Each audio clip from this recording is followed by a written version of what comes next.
producer. I'm a designer.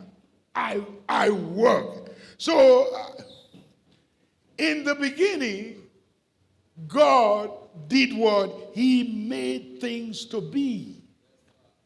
FBI. He made things to be. Your favor. Listen to this. If you don't get nothing, get this before you go. Your favor comes upon what you are prepared to do so that it can be.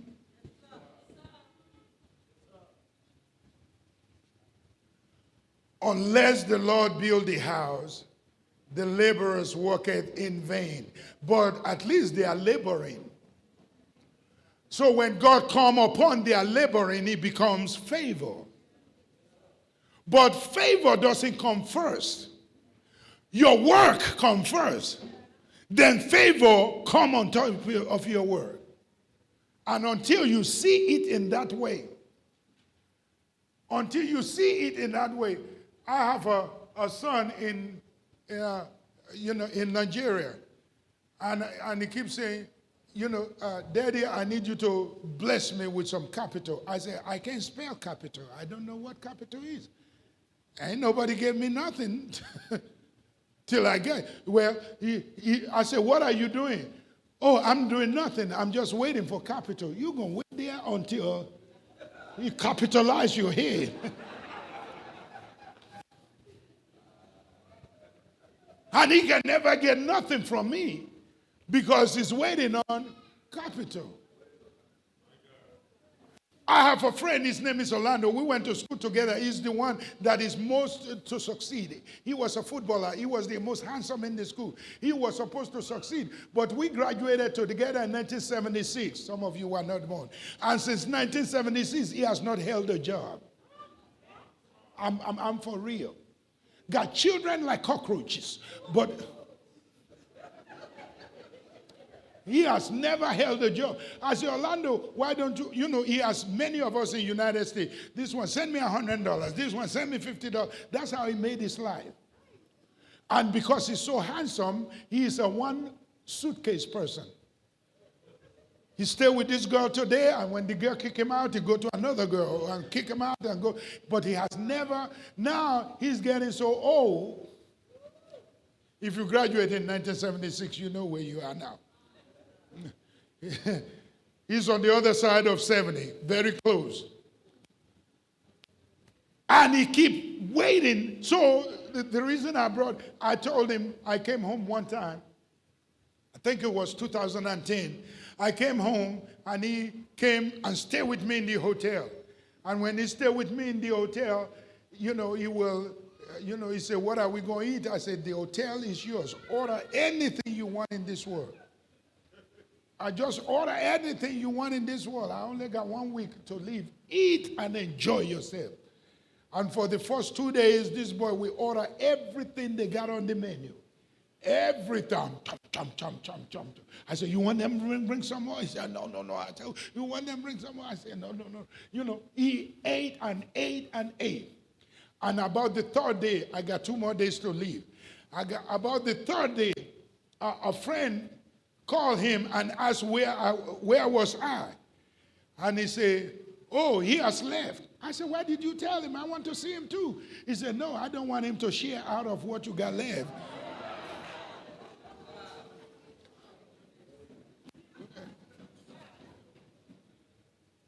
I said, well, he cannot do damage to what is in my pocket as much damage as you are doing. He said, what do you mean? I said, I don't have bank in Nigeria. He said, yes. I said, I have pocket full of money. He said, that's what I'm talking about. I said, you can eat all of it up because when I'm leaving, I'll just give you what is left. He called the booker. He said, I don't want no more food. He said, don't send me no more. He said, I'm going to the street. He said, why didn't you tell me? I've been eating 20,000, 30,000 food every day. He said, I am going to buy 50 kobo. Because he was just sitting down and waiting on. And I want to will do you no good just to preach you happy, but, not to let you know that your blessing or your favor comes upon your work. The favor is upon your work. He said, whatever your hands find to do, do it. Then another scripture says, he will bless the work of your. So if there's no work in your hand, there is nothing to bless. Let me move on. Somebody shall move on. Okay, if I want me to hurry through it, I'll hurry through it. If you want me to just move on gradually, I'll move on gradually. So God introduced himself as a worker. And what did he do? The first thing he did was he created heaven and earth. Why did he create heaven first? No. Let me mess you up just a little bit. You think heaven is where God lives? Is that our natural thinking? I know you are scared to do this. This means yes, this means no. I know you are scared to do it because you know when I ask you a question, I'm throwing. You know I'm messing you up. If heaven is where God lives, then where did he live before he created heaven?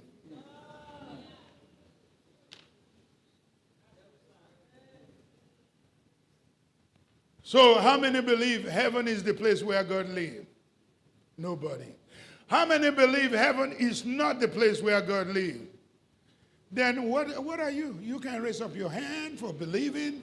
You can raise your hand for not believing because you are a chicken. You're just scared of me.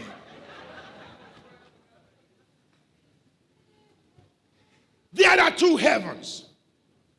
There is the physical heaven and there is the spiritual heaven. The physical heaven is a place that he created. The physical heaven. The spiritual heaven is not a place, it is an atmosphere.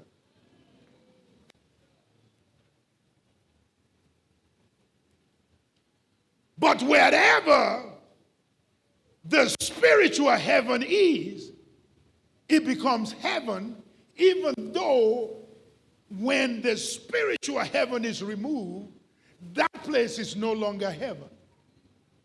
Oh, let me prove it to you. Where did the angels live? They live in heaven. This means yeah, this means no. I'll give you the answer so you don't get scared. But when the angel told Abraham, drop the knife in your hand because God has sent a ram in the bush. He was physically on the mountain with Abraham, but he lived in heaven. So when he showed up where Abraham was, the physical mountain was transformed into. Only 3 people, 4 or 5 got it. I'm going to try something else. Since y'all didn't get it here, I'm going to make you get it. Where is NTA station? Now, do you still have NTA, NBC? It's on Victoria Island.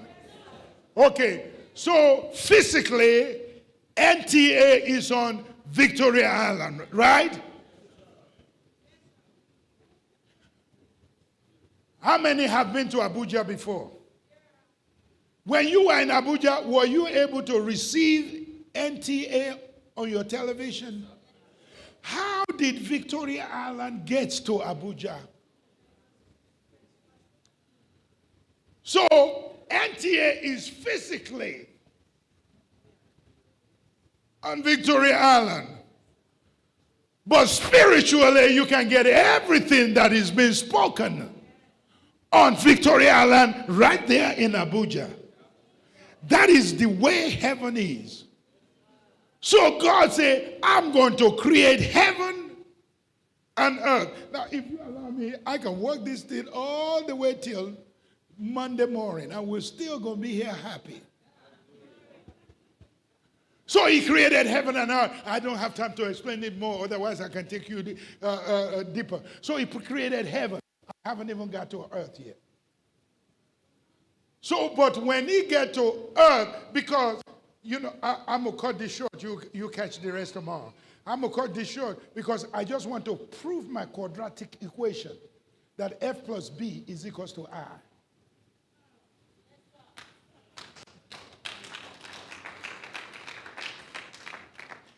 When he gets to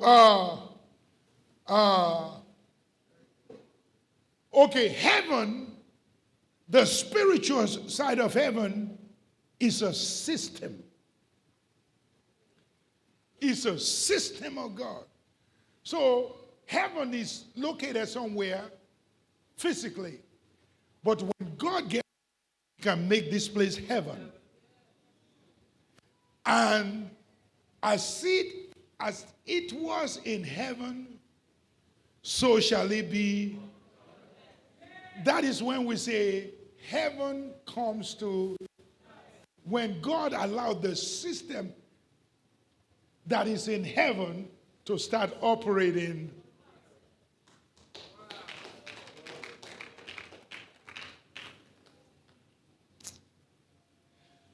Then he created the earth. It's so much about heaven that, okay. Can I touch one more thing about heaven, then I'll go to earth? Because it's pulling on me. You see, we really don't even know heaven, because in heaven, we know of the cherubim and the seraphim. Right? Okay, let me teach you English. Cherub is the singular. Cherubim is the plural. Seraph is the singular. Seraphim is the plural. I'm going to mess you up so bad. The cherub or the cherubim and the seraphim are not angels. You can say, ooh, or you say, ouch.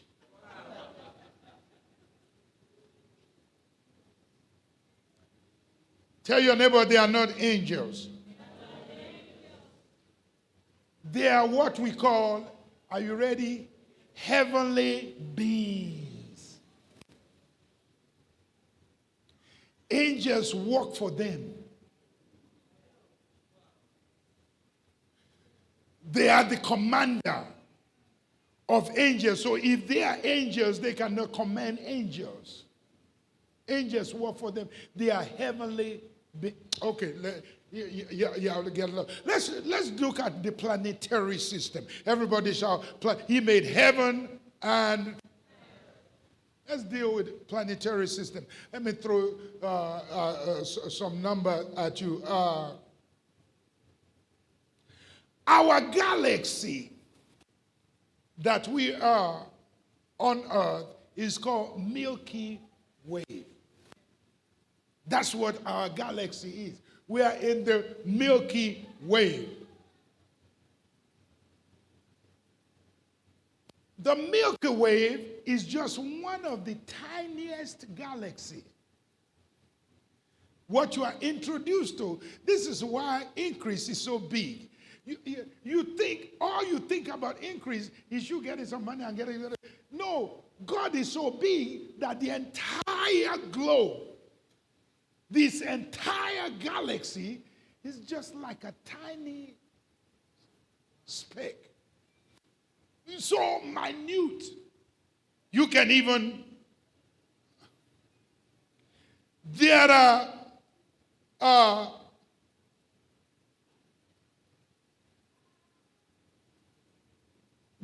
over 200 billion to from 300 billion to 2 trillion galaxies.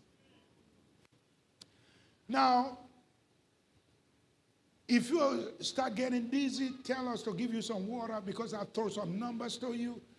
It's going to be too many zeros.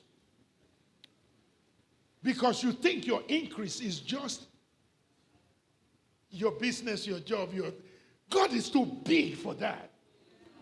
God said, I am the creator of what I just told you called heavens, that can transition itself to everywhere and make the one spiritual to come to physical, and you get it. He said, but I'm not just creating heaven, I create the planetary system. Let me give you some dimensions.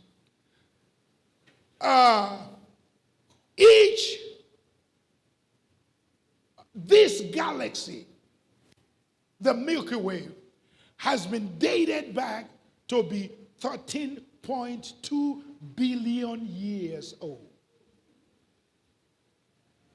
13.2 billion years.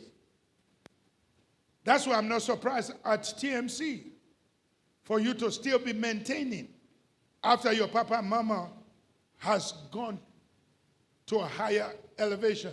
Because for 13.2 billion years, God is still maintaining his galaxies.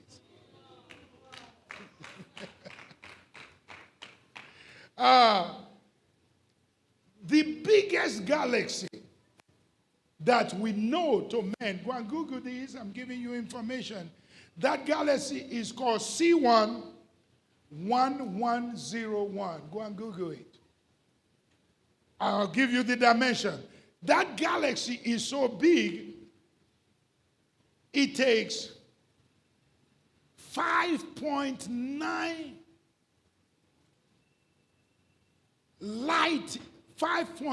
million light years in distance. How many is dizzy already so I can stop? All right, you ain't dizzy yet. Let's go. 5.5 million years.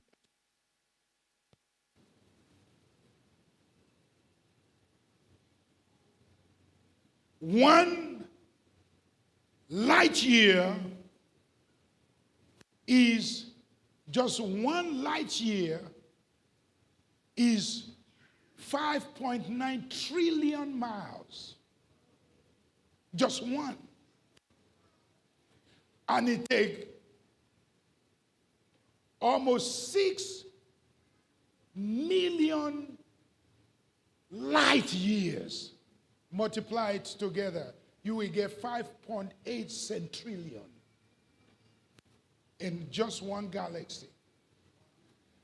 I am a creator that I don't just create a little box, that I don't just create a little seat. I'm a creator that created heavens. Wait a minute, we missed something. He didn't say create heaven and earth. He said create heavens, plural. That's why we got the physical and the spiritual and earth. So we see how big heaven is, we see how big earth is. All right, let me get down to my message. But you can go to any galaxy or any constellation and you still don't find God.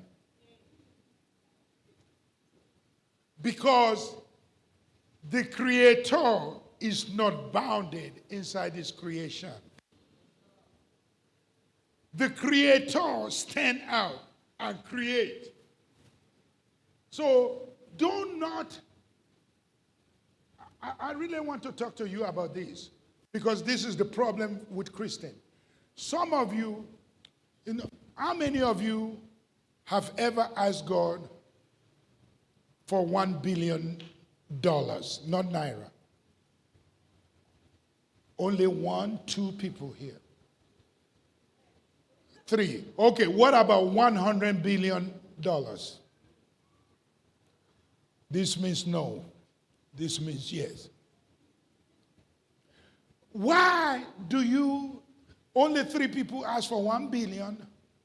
Zero people ask for 100 billion. Why? Because, this is why I spend this time on this. Because you have mercy on God. You feel so bad for him. Because where will he get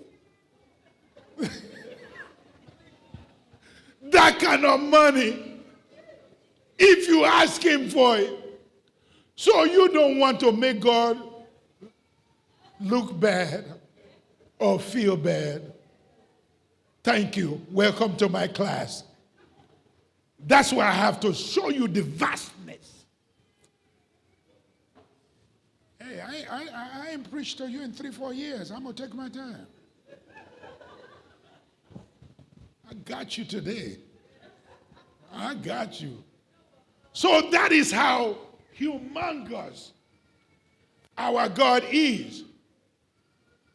Because one galaxy, I'll just tell you of the one galaxy is 12 to the 10, no, is 10 to the 12th power multiplied by 5.9 trillion. 10 to the 12th power multiplied by 5.9 trillion miles. And he watch every inch of it. And make sure there's enough oxygen or air or everything for every inch of. This is just one galaxy. And there are over 200 billion galaxies. Now, those of you who feel sorry for him, how will he feed everybody and still give me 100 billion? Poor God. That is the extent of God that we serve. One beam of sun that's still in our Milky Way. You know, the sun is in a Ikorodu right around the corner from here. One beam of sun will take 8 minutes and 20 miles, 8 minutes and 20 seconds to travel in the speed of light to get to Earth. So the sun that hit you was created 8 minutes ago. And it's traveling at the speed of light. If God lined $1 all the way to the sun, the whole greedy Nigerian cannot spend all of it. And this is the most greedy country in the world. But God said, I got you, and even your greediness. So, if you are truly favored, and all these greedy politicians can get all this money, what about you who is favored? And God is just doing like this. Please ask me. I double dare you to ask me. Please ask me. When I got to United States, and I've told this before, God spent 17 hours in Delta Airlines, in Nigerian Airways. I flew to Washington, D.C., and in that 17 hours, I was in the Spirit. Never flew a plane before in my life. That was my first flight. And the Lord said, ask me what you want. I said, God, I study about the Trump family, the Kennedy family, the Ewing family. I say, the commonality among this family is real estate. And they are not just billionaires, all their children are billionaires. I said, God, if you can just make me like one of them. That was too tall an order to ask God. But I was asking for favor. The reason why you don't get favor is because you don't ask God for favor. You feel so sorry for him, and you don't ask him for real. In America, it took one family a lifetime. I got Americans here. A lifetime to pay for one house. And if you succeed in paying for one house in a lifetime, you have accomplished. Because 98% of the family, when they die, their children inherit their house, but they still got mortgage to pay. So any family that can pay a house off before they die in one lifetime is one of the top 1% of America. And some kind of way, God allowed me to pay off 57 houses.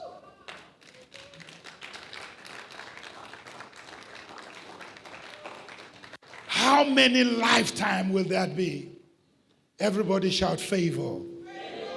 I have to build this for you, because if you miss this, I'll get to blessing and increase in a minute. Yeah, and I won't stay long. But if you miss asking for favor, for the right favor, he said, ask of the Lord. If you ask of the Lord, he will give it to you. If you miss it, and the foundation is your work. Because when I get to United States, ask my son, I went to work. I was going to school full time and working 2 jobs. And all of you were saying he's in America. You didn't know that I only have 4.5 hours of sleep every night because I was working. But God blessed work. And if I hadn't put the work in, he won't bless it. Let's go to blessing. Everybody shall go to blessing. Come on, shall go to blessing. In Genesis 1:26, the Creator created. Genesis 1:26. God said, let us make a man. Who is he talking to? He's talking to himself. What is he discussing with himself? He's discussing with himself what he is. He's the one that introduced himself and said, I'm a worker. So I'm going to talk to myself, let's work. He told himself, let's work. And God said, let us work. Let us make a man. Now, I don't have time to really mess with this, but Genesis 1, he made men. Genesis 2, he formed men. That's the difference between making and forming. And this is where my formula is coming in. So he make men in his own image, after his likeness. And then he told them to have dominion over. Okay, let me give you the formula. In the, he make man with what was existing. I just love this.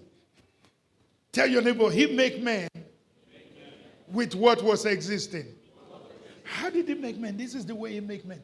The way he make man is that he took the dirt. But he didn't just make the dirt. As a matter of fact, we didn't see where he made the dirt. Dirt was existing. All he asked to do, all he did was he told the water to move. There are stuff existing in you that if the water just moved, you have too many water on the surface of your foundation. And God only asked the water. And when the water was obedient and moved, where the water moved to become a sea. And the rest, I call it obedience. Because as a result of obedience, the land appeared. You don't see where he created land. Land is a derivative of obedience. So, I'm getting to blessing. So, he took what is existing. Everybody shout existing. And the Bible says, I'm jumping now. If I go verse by verse, I'm going to take too long. He took what is existing and he breathed into it. And when he breathed into it, something different showed up. This is the secret of my formula. The breath of God that is non-existing physically. The ground that is existing physically. When they combine, when what is non-existent physically combine with what exists physically, when they combine, they produce something that is not the breath, that is not the dirt. What they produce become, the Bible calls it a living being. Every time you combine what is existing with what is not existing, it brings something different out. Can I work out the mathematics for you? This is how the mathematics work. God will let you take a wood that is existing and then give you an intuition or an enlightenment or a knowledge or a revelation. All those are non-physical existing. When you add the wood to the non-existing revelation or God breathe, a chair come out. That chair is neither wood nor your intuition. We call your intuition invention. So the formula for getting increase is loaded in the blessing. That when you take favor, which is intangible, and you add it to your work, which is tangible, something come out of it. And what come out of it is let me get this to the, go to the 27th verse very quick. Let me get this. Go to the 27 or the 28th verse, whichever one you can go. Hurry up. Go to the 27 or the 28th verse. All right, I got mine. So God created man in his own image, and in the image of God, he and them female. Go to the 28th. This is where we're going. Everybody shout blessing. Yes. So favor is your witty invention. Favor is what lets you know that if you put some piece of metal together and you run electricity to it, it's going to blow and cool you. It's your thinking. It's your Genesis is zero. But your work is your physical. Favor is God's breath. And dirt is your work. So when God put the breath together with what exists, increase came. Oh, I'll show it to you. I'll show it to you. Look at number 28. This is going to blow your mind, and I'm going to quit because somebody's hungry. I ain't ate all day either. So, and God bless them. And God say unto them, if you talk to me, I'll end it. And God say unto them,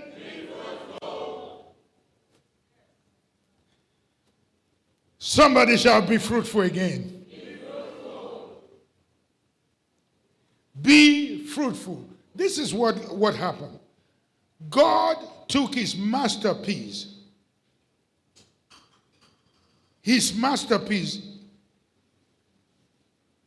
and stood it up. This, the detail of how he formed us was in the 2nd chapter. He stood his masterpiece up, and the masterpiece was standing.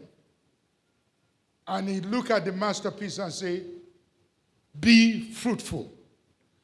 That was the first instruction we received from God. It's called the law of first mention. That is, there's nothing else you can be that will surpass the law of first mention. How did it go? Are y'all tired? You sure? All right. Let me throw this. Please don't leave. Everybody say, be fruitful. Come on, say, be fruitful. Let's do a forensic study. Be is an active verb. Be is a commandment. Be is a demand on your potential.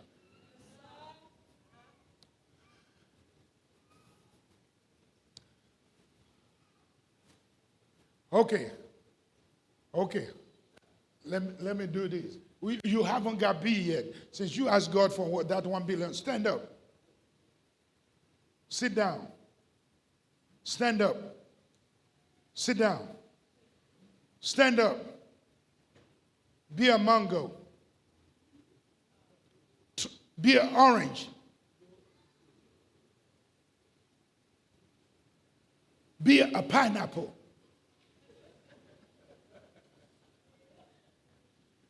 When I asked him to be what was in him, he was able to be those things. He was able to stand up and sit down. When I asked him to be what was not in him, he couldn't do it. So when God said, God will never ask you to be what he has not put in you. When he asks you to be fruitful, it means fruitfulness is locked up in your DNA. And the way to bring that fruitfulness out is for you to know that every time the intangible is added to the tangible, it becomes something different. Every time you add the breath to the soul, it becomes a living soul. The formula that makes God work is what will make you work. Why? Because he makes you in his image and his... So you can do it any other way. But guess what? If you do it his way, it's going to work. If you do it in this way, it's going to work. So when he says be fruitful, he means the potential for fruitfulness is embedded in me. And can nothing stop it. Let me show you something. Put a corn, maize, y'all call it. Put a maize in the ground under an asphalt or concrete. The maize will germinate. The maize will grow, and it will force the concrete out of its way to be able to come out, because loaded inside the maize is fruitfulness. And he cannot be fruitful being under the concrete. He has to get out from under the concrete in order to fulfill his assignment. The Lord is calling you to fulfill your assignment today. The Lord is calling you, that in you is the potential to become what he has called you to do. The Lord is calling you, that I have put favor on you. I have put blessing on you. But the fruitfulness is looking for somebody who is going to push the dirt.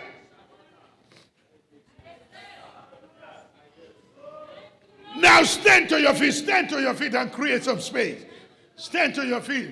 Stand to your feet. And I want you to do this. Look at the one next to you and say, give me room. Come and look at the other one and say, just give me some room. Why? Because I'm getting ready to be fruitful. I'm getting ready to be fruitful.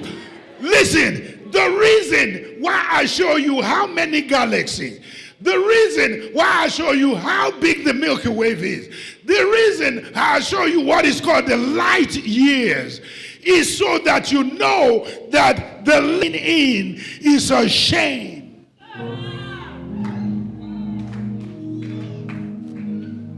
Your little house is a shame because God did not create this vast universe for you and gave it to you. Heaven belongs to God, but earth he has given to man. And you lock yourself in a concrete building in Lagos, Nigeria, when the world is calling you. That is why God moved your daddy. God moved your mommy. Because God said, create room for them to move. Create room. The galaxy is waiting for you. The globe is waiting for you. Canada is calling on your children. United States is calling on your grandchildren. The time to be fruitfulness has come. Long time you have stayed in one place. Long time you have remained in the one place. But God said, increase has come to your life. Increase has come to your family. Everything you touch will become gold. God is going to multiply. Exponential growth is coming to you. Your children will grow like you grow. Your vines will grow on a tree. God is calling you to fruitfulness. Come on, lift up your hands. We're going to activate it. The purpose of FBI is to activate your fruitfulness. Moab is too small for you. Moab is too small for you. God got Jerusalem waiting on you. Moab is too tiny for you. God is calling you for fruitfulness. Come and repeat after me. Say, Lord, my God of fruitfulness, you have put a seed in me. I am the result of your seeding. You give me water from heaven. You give me sun from heaven. And it is my job to push the dirt. It is my assignment to push the dirt so I can get out of the ground, because the Spirit of the Lord is calling me for fruitfulness. The power of the Lord is calling me to rise up. Come on, shout, say, here I come with my fruit. Come on, shout, here I come with my fruit. I am increasing. Just today, I'll never be what I was. I'm going to what I will become. I will be fruitful. Oh, shout the loudest hallelujah in this house. Oh, glory. Open your mouth and shout glory. Fruitfulness. Shout God of fruitfulness. Make me increase. Shout God of fruitfulness. Make me increase. I want to increase in my home. I want to increase in the field. I want to increase everywhere I go. Come on, start taking territory. Stop moving around. Taking territory. The season of increase has come. The moment of increase. Everywhere your feet touch, the Lord is going to give it to you. Start taking land. Receive your passport. Receive your business. Receive your business license. I command you in the name of Jesus. I command you to be fruitful.